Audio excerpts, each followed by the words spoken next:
All right, what's up, ladies and gentlemen out there in the world? It's the guy, Hood Films. You made it over to the channel. This is the best channel on YouTube.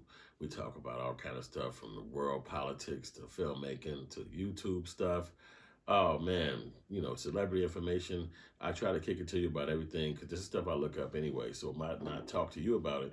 See if you learn something about it, and then we can talk in the comments about what we all learned. So like and subscribe and continue to come to our channel. We appreciate you because this is the best channel on YouTube. You're going to have fun when you come over here because I kick it live. So today I want to talk to you about what is the 3 biggest mistakes I made in filmmaking. I'm going to talk to you about that in 1 minute, so get right back at me. Whew, light it up.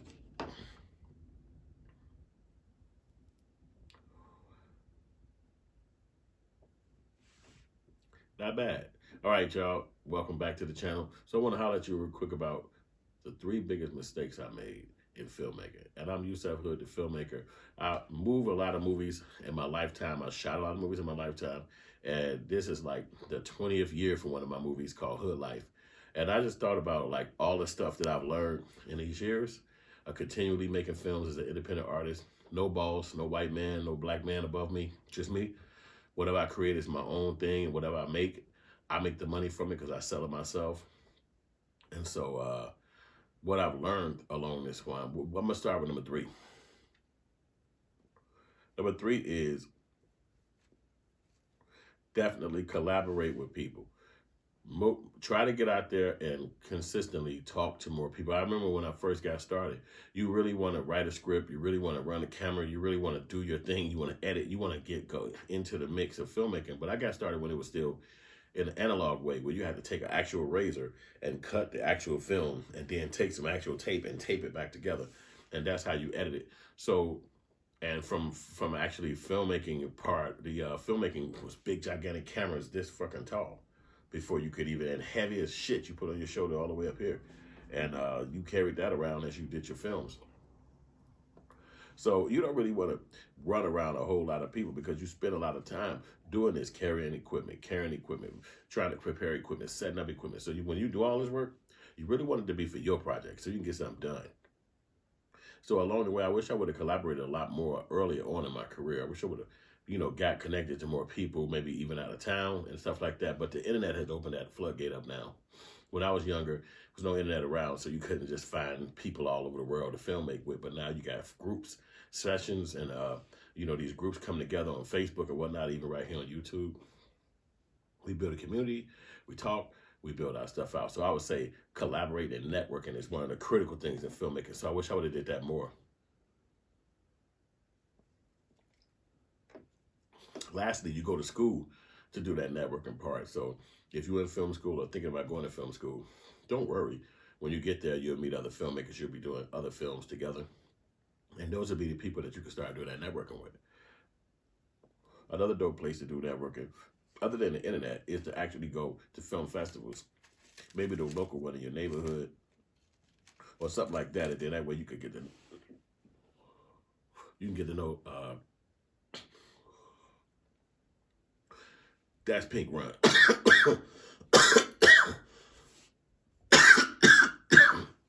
So anyway, you'll get to know other filmmakers by just going around and talking to people and letting them know who you are and being in school and, things of that nature. So get out and hit the film festivals in your community because that's a good help spot for you.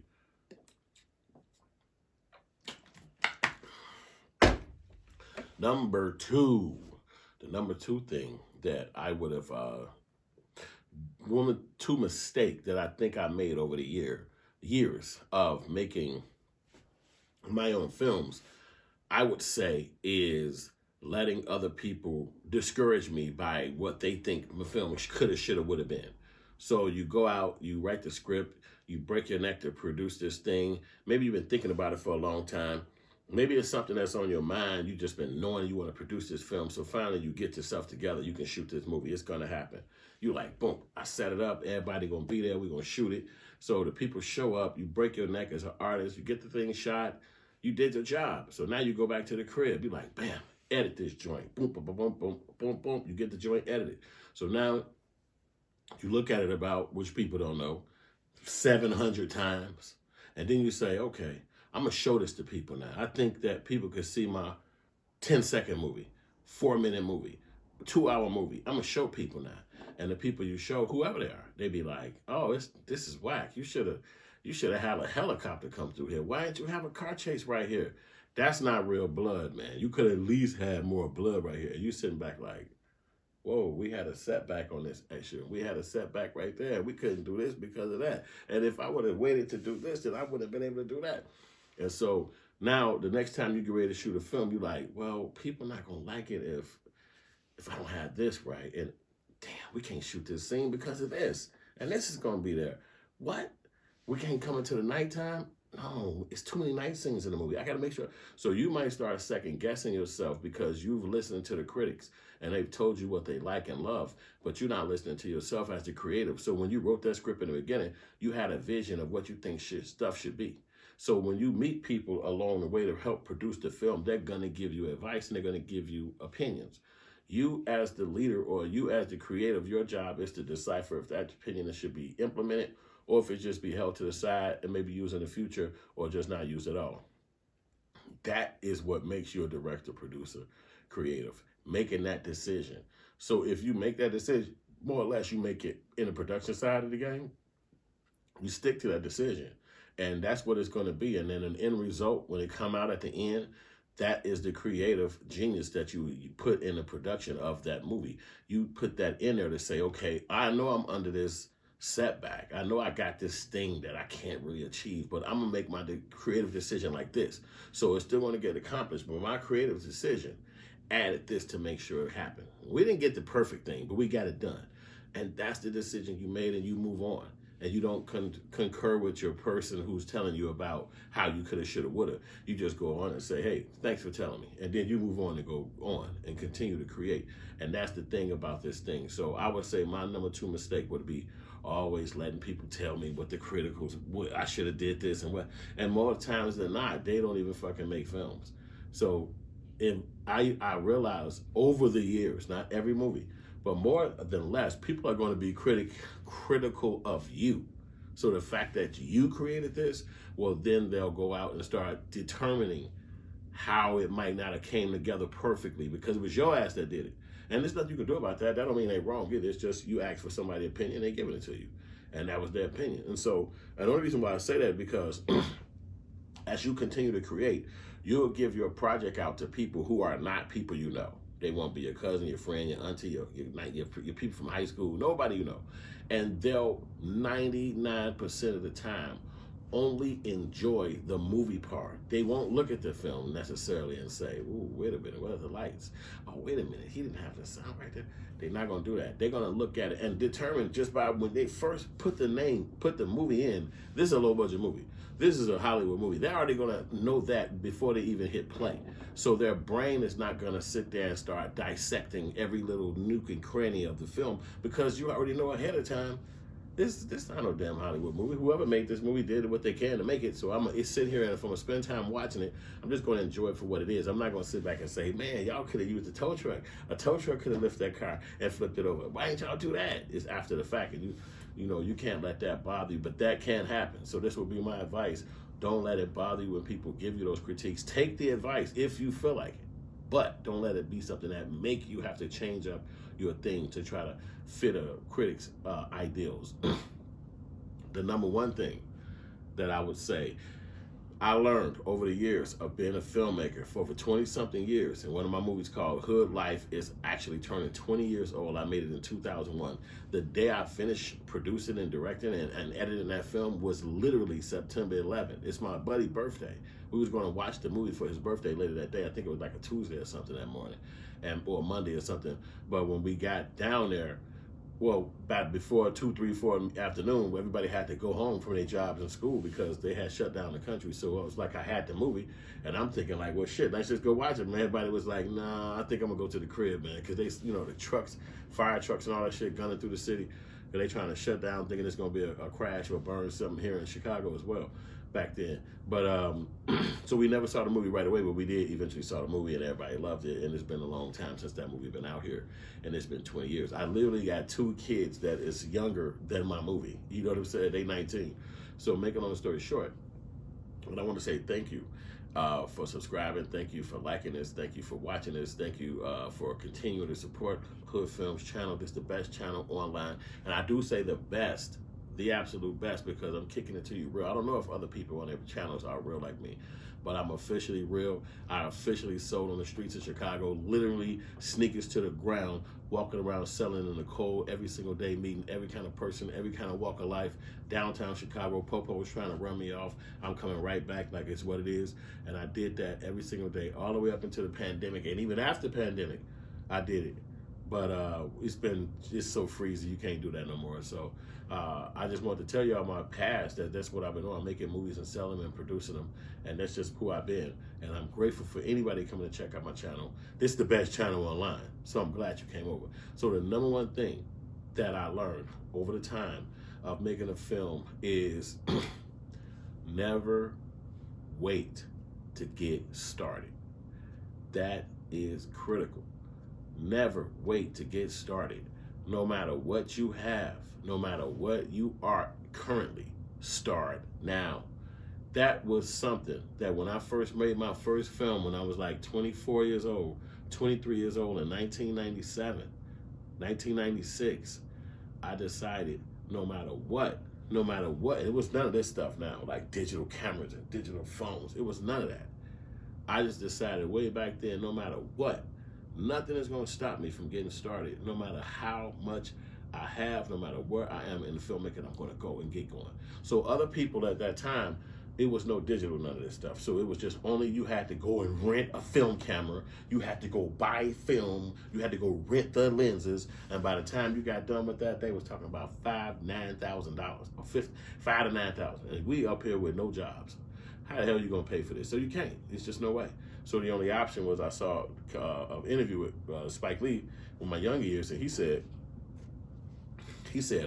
he learned that if you go to the universities that you could get the equipment to make your films. So I was like, well, shit, that's what I'm gonna do. And that's exactly what I did. But make a long story short, other guys would say, I'm not gonna make a film until I have perfect conditions. I need the money from the budget. I need the camera. I want this girl to be my actress. I want this location to be available. And so that's what it was. You can't tell somebody else what to do. So I would grab any old rusty, dusty camera. I would grab any old people I could find. And I'd be like, here, guys, this is our movie. This is the story. Let's get it going. And we would work it out and we would talk it out. And over time, we'd have a film done. And then next thing you know, I got another film done. And then another film done. And then another film done. And yeah, all these films are not perfect. They don't have like some grand actress or actor in it. It's just films that I had to get done because I was passionate about the story.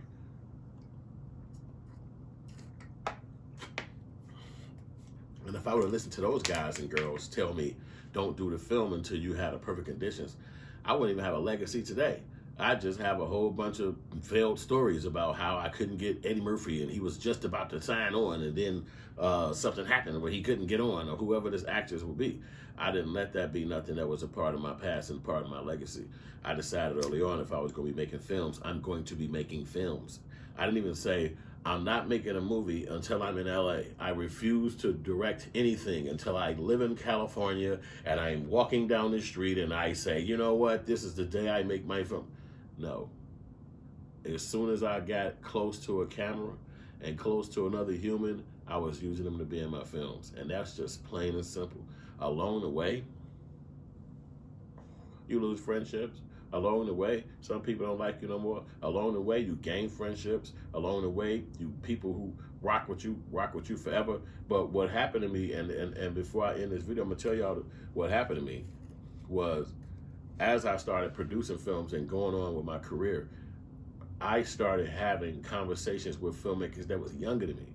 And they were looking at my films that I put out as an inspiration for them to do theirs. And they'd say, yo, Hood, man, we was watching your film, man, and oh, man, you met me before, and you inspired me to do this. And I'm sitting back like, what? I had never really even fathomed that my entire career as a filmmaker. I never really thought about other people. I just thought about, gotta get to this movie, gotta get this camera, gotta shoot this. Okay, where we gonna shoot this at? Who am I mess with? Oh, damn, they fell out the movie. Okay, we're gonna shoot. My brain has been so driven in producing. I never really thought about somebody younger than me saying they want to be a film artist and doing it. And I've had people mention it to me, like my buddy's little sister said one time to me, but he was locked up, and so it was, you know, she was his little sister. So she was like, I want to do filmmaking one day, and I'm like, okay, cool, yeah. But I don't even know if I took her seriously like that. I just remember she had said that to me. That's the first time I had really thought about it. But when I met people who I didn't know, like from my neighborhood, and they was like, yo, you inspired me. Oh, I seen your movie, and then I want to try to make me one. And it's like, what? Damn, I'm amazed by this. And I'm like, thank you for telling me that. But like, it just opened my mind up to back to the point of, what if you never would have made those films?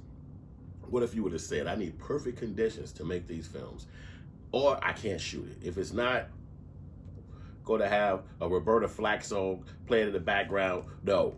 If I'm not going to have Mary J. or Beyonce be the main lady, no. If these things were the only way for you to shoot a film, those things could fall through. Those things might not happen. Somebody might sign on to the movie and leave at the last second. Or like my new movie, Killer Rapper, which is available right here on my channel for free. 2 times when I attempted to shoot the movie, the main actors of the film dipped out. They had job offers out of town, and they took them. And they was like, I'm sorry, Hood, I gotta go. So that elongated the process of trying to get it going again. And then you get it going again. And process of making films are slow. A lot of times it's real slow. So by the time you get the thing galvanized and it's running, and it's like, yes, yes, and then the guy comes in and say, I got a job offer in China. I told them, yeah, so I got to actually start the process of getting ready to go. And you thinking like, well, I thought, why would you sign on to? I didn't know they was going to call me. I didn't know that, but they called me and I got to go. And then, what, you going to start hating? You can't go to China. Like, what? I would take my ass to China if Bill had that kind of opportunity. But, you know, it happened. So then when I got this opportunity to do it, I told my producers, no matter what happened, I'm playing the main character. And they was like, let's do it. And I was like, we got the movie done. So it took a lot of tenacity, and it took a lot of never giving up, and it took a lot of not caring about what the process was along the way, as long as I get my film done, as long as I get this story out here that I want to tell. And so having a movie that I wrote from 2007 and then getting it produced and finally it released to the world in 2021, which is now, and it's available right here on YouTube for free, which means I'm not even finna really make money from it. It's not about that for me. It's about trying to make the movie. And so maybe I don't get rich off this one. Maybe I'm not going to be a millionaire from this film, but it set me up to learn more so that on my next film I'm producing, or even a film after that, or even a 2020 reunion film for my movie that's made 20 years old, which is called Hood Life. It's available. You can see it in my playlist, the New Movies 2021 playlist. It's allowed me to be able to build my craft as an artist. So now I've had 20 years of making movies. So then my next movie, I can say, hey, you know what? I'm gonna use more of this storytelling paradigm, and I'm gonna make sure I got these kind of elements, and I'm gonna make sure the character is on this side, or he got this type of, or she got this type of thing about her, so people can remember her character or his character in the film. So it's things that you pick up along the way. But if you never make these films, if you never do this, if you just wait for perfect conditions, if you won't do the movie until you get this thing right the way you have it, you probably won't get it done at all. So that would be my last point of advice of things that I think I made mistakes in life, is sometimes procrastinating, not doing it as fast, not getting it going. And then you make sure that when that turnaround, that's something that you work on. And so I don't have that problem no more, but that would be a mistake that I would have had over the years of getting going. So I hope that was helpful to any filmmaker out there, anybody who's trying to get in the film game, whether you shot anything in your life, whether you want to shoot something, whether you're thinking about it in the future, whether you think you need a certain camera or a certain person to be around you. That's not true. You need to go shoot that thing. A lot of times that if you go shoot that thing, that project that you got, and you take it to the person, or you show the person in mind that they'll be so enthralled that this thing that they watching that you made, and this, you're telling them, you gotta be the person that do this, but I'm just showing you how I want it to be. They'll be enthralled by that. They'll be like, damn, okay, so they want me to play a zombie comet coming down from Mars. I guess, man, I think it's dope. You know, you be like, what the fuck? He like this shit? Or they like this shit? So what I'm saying is that you never know, but sometimes just getting started, making something from what you have around you is critical, because somebody else can have that proof to say, you know what, I like that, I'm gonna rock with it. So that might be something to help you with, man. So I hope those 3 things helped you out as a filmmaker, as a creative. Maybe you're not a filmmaker, maybe you do some other kind of thing in creation. This could help you along the way if you let those things be something that you implement into your life. So that's it for this video. I appreciate y'all watching this. Definitely like and subscribe and share, and do all that, and continue to holler at me in the comments. I appreciate that. Definitely watch my new movie, Killer Rapper. It's right here on this channel. It's free. I did it free, so you can make sure you know who I am. You've seen some of my work. I'm just not screaming the hood films, and then you like, I never even seen none of these movies. You can watch one right on this channel, and it's for free. And this is my book. It's called How to Make a Hood Movie. I wrote this book. It's available on Amazon.com. You can check out the link in the description. It's a nice book. It's dope. A lot of little pages to check out. Get one. Make this a part of your collection. It's flavorful. It says tell your story at the back, because that's ultimately what you're going to be doing. You're going to be a great storyteller where you can talk and get people, they can watch your film and know exactly what you're trying to say. So I appreciate y'all for coming to check us out. Like and subscribe, and I'll holler at y'all next time, man. Thanks, and holla.